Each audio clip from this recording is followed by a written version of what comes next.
Minha indicação de livro é Coisa Séria. São 4.8 estrelas entre 1.322 avaliações. As 48 Leis do Poder é o livro que eu indico para você fazer um bom desenvolvimento pessoal na sua vida. Clique no link aqui abaixo.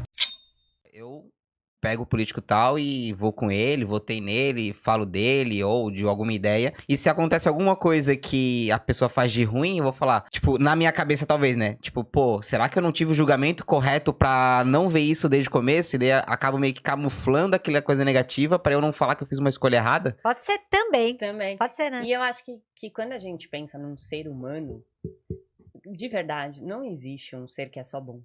Lógico que não. E é muita inocência da nossa parte, muita inocência, assim, você pensar, ai, o Will é maravilhoso, então, alguma coisa ali, e faz parte, tá tudo bem. Não, mas o Will é, né? Ainda bem que ela nem deu um exemplo, né? Coisa tem. Aqui tá tudo certo. Aí E alguma coisa que eu vou discordar e que tem a ver com as minhas crenças. Sim. Que não significa que ele tá errado. De repente, a forma dele, ele é mais rígido com tal coisa, não sei o que tal. E eu vou falar, nossa, isso daqui com pra dinheiro, mim, nem deixa eu gastar na minha bota. Mas tem uma questão nisso aí que eu acho que é legal, vocês falando ali, eu fui vendo várias situações, assim, né? Que quando as pessoas, elas compram, né, entre aspas, essa própria crença, assim, dá muito claramente pra tu ver uma pessoa que consegue ver que ela, por exemplo, ela tá dentro da crença dela, mas ela para pra racionalizar. Não, tipo, tô viajando, né? E tem gente que não, que compra alguma coisa e aquilo até o final. E isso eu vejo muito, por exemplo, assim, na geração, pelo menos de molecada que a gente vê hoje na internet, que é quem se destaca, né? Mas que a galera é muito vitimista, por exemplo. Né? Então, é sempre a vítima, é sempre o coitado, é sempre não sei o quê. E talvez eles já tenham criado essa visão de si mesmos e não conseguem sair daquilo ali. E como é muito novo e desde novo forma essa opinião, às vezes por bullying mesmo, sofreu na infância, alguma coisa assim, e daí se expõe na internet, e toma mais porrada, porque na internet é um canhão, né? E daí transforma a vida da pessoa num trauma, né? Uma hipótese que eu diria é que pessoas muito jovens e que ainda não tiveram oportunidade, por exemplo, até de fazer terapia, eles acreditam, isso não é só de jovem, né? Mas eles acreditam que aquilo que eles pensam é a realidade, tá? Quem nunca filosofou, quem nunca parou para refletir, quem não faz terapia, acaba acreditando que aquilo que você pensa é a verdade. Então, por exemplo, esse meu amigo, ele tem certeza absoluta de que, sei lá, eu tô inventando, eu nem sei dele, assim, ele não fala tanto, mas ele acha que ele é, dá um exemplo, sei lá, inferior, tá? Ou que o mundo é preconceituoso, ou porque ele não chegou aonde ele chegou porque o mundo é racista, sei lá, qualquer coisa. Só que essas frases, elas são a verdade absoluta dentro da cabeça dele. E eu tô falando isso porque até comentei com eles em outro podcast, até meus 20 anos, eu nunca parei pra pensar sobre os meus pensamentos. Tipo, eles simplesmente aconteciam. Isso aqui é um copo com água. Eu não tenho que pensar, tô duvidando disso. Isso aqui é meu celular. E do mesmo jeito que você punha as características, eu punho em mim também. Né? Então, eu nunca parei pra pensar. E até os 19 anos foi isso, que foi a primeira vez que eu fui na terapia, que daí você para e começa a pensar, e aí a psicóloga pergunta, mas por que você pensou isso? Mas o que te faz pensar isso? Então, pensa uma crença, tipo... eu não presto pra nada. Homem, eu não presto pra nada, o homem não presta pra nada. É uma frase como o copo tá com água. Mas da onde você tirou isso? Ah, é porque não presta mesmo. Mas me conta uma situação onde não prestou. Ah, aconteceu isso tal com meu ex-namorado. Ah, e aconteceu com ele e seu pai? Não, meu pai não. Ah, então não são todos os homens? E aí você começa a ir limpando esse pensamento até uma hora que você fala, tá, meu ex-namorado não prestava. E não todos os homens não prestam. Aquela sensação foi tão ruim pra você que deu uma sensação de que todos eram ruins. Mas aí você pergunta, e fulano, né? E Jesus, né? Ah, não. Pô, então você tá tirando um, então vamos melhorar isso daí. E isso é flexibilizar o pensamento.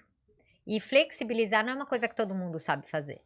Inclusive então, é bem difícil, né? É bem difícil e isso é cultura, isso é educação, para você conseguir olhar a história de outro ponto de vista e não de um único. Seu professor dá aula de história, cara, você anota e aquilo é verdade. Você nunca parou para questionar se seu professor estava contando porque ele era de direita ou de esquerda? Será que ele não está puxando aqui? Um fala que é ditadura e o outro fala que sei lá, Tem gente que não fala que foi ditadura, né?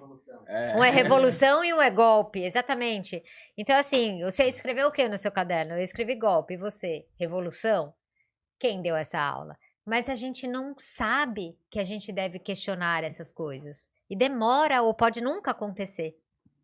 Então, eu diria que as pessoas que hoje entram no nosso Instagram e pá! E batem, ou, né? Ou vê uma reportagem e batem de frente, porque ela tem a opinião certa, eu olho e já falo, nunca fez terapia.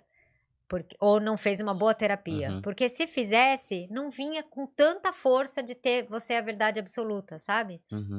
É isso, né? Porque aparece ela é um caso... inexistente, vocês entendem isso? Sim. Não existe uma verdade absoluta pra nada. Não existe. Isso não seria uma verdade Não absoluta? Paradoxo, né? Mas não tem. A gente acha que não existe uma verdade absoluta. Tudo depende. E depende muito de um contexto. Assim como não existe uma personalidade boa e uma personalidade ruim. Todas são boas, porque depende muito do que a gente quer. Ah, é muito ruim ser introvertido. Não é se for para trabalhar, de repente, dentro de uma biblioteca, de um estoque, de alguma coisa, TI, outras áreas, é super favorável. É legal que a pessoa goste desse estar mais com ela mesma. Ah, agora eu vou ter um atendimento ao público. Talvez isso seja uma coisa que vai gerar um certo desconforto para uma pessoa mais introvertida e de outra, em contrapartida, para uma pessoa extrovertida, aquilo vai ser maravilhoso. Então, e o que é o bom, o que é o ruim? Os dois são bons. É que a construção, aí vocês vão saber falar muito melhor do que eu, mas pelo que eu já ouvi de psicólogos que vieram aqui, mas a construção da nossa percepção de realidade, do que é verdade ou não, é baseada nas nossas experiências. Exato, né? é isso mesmo. Então a gente vai construindo... Mas essas essa crenças, frase, essas... se todo mundo soubesse isso... Eu não sabia. Antes da gente fazer... Cara, isso é uma parada bem legal, na real, de fazer o podcast, que a gente sempre aprende alguma coisa e vai mudando o nosso jeito, né? Eu sou teimoso, eu sou até hoje, né? Conta comigo. Mas eu sou teimoso, eu sei que eu sou, mas depois que eu comecei a ouvir coisas aqui, tipo, tu vai aprendendo a... Tá, talvez eu devolvi um pouco mais os outros. Talvez eu acho que é verdade, mas eu consigo agregar um ponto do que a pessoa trouxe. Que nem todos os episódios que vem aqui. Não é que eu concordo com todas as teorias, né? Tipo, do Red Pill. Eu não concordo com várias paradas do que ele falou. Mas teve algumas coisas que eu achei interessante. Né? Não é porque, não concordo com os Red Pill, vou negar tudo que eles falam. E nem tem algumas ouvir, coisas. Né? Eu acho que às vezes é legal ouvir. Eu acho que o trabalho que a Karina fez lá foi o de psicoeducação. De verdade. Eu não acho em nenhum momento que ela foi agressiva. E nem nada disso, assim. Eu acho que ela disse coisas querendo mostrar que, tipo assim, olha, não existe só essa realidade. Existe também essa outra, vamos olhar pra isso com outra perspectiva. Eu acho que, de verdade, foi um trabalho bonito de psicoeducação. Sem esse intuito de... Sim. De empurrar a goela abaixo, Vou né? eu bater, né? Tipo, Sim.